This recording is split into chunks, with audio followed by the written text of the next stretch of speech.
আসসালামু আলাইকুম। দেখেন অবস্থা আমাদের বরিশালে।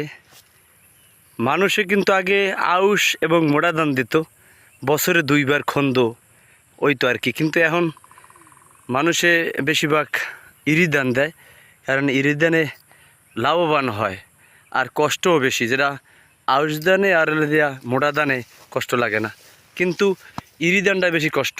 আমার ভাইয়ের খ্যাত হইলো এই হইতে উই মুরা একবারে সব ইরি ধান, মানে এখনও হয় নাই, কিন্তু এখন বীজ আর এখানে হয়েছে, দেখছেন এখানে হয়েছে।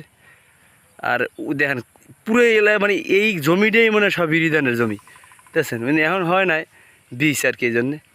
আর এই জমিটা দেয় নাই, খুব ভালো লাগতেছে আমার কাছে।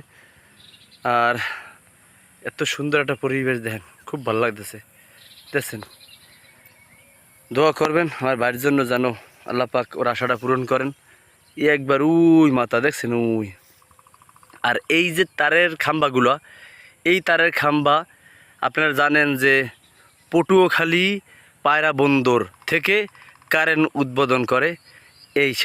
এইটা একবার পটুয়াখালী গেছে, এই কারেন্টের খাম্বা একবারে পটুয়াখালী পায়রা বন্দর।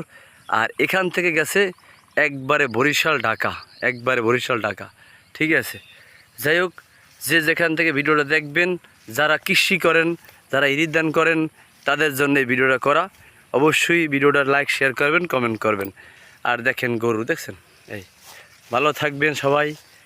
দেখেন অনেক সুন্দর লাগতেছে আমার কাছে, পরিবেশটা অনেক সুন্দর, দেখছেন এই দেখছেন।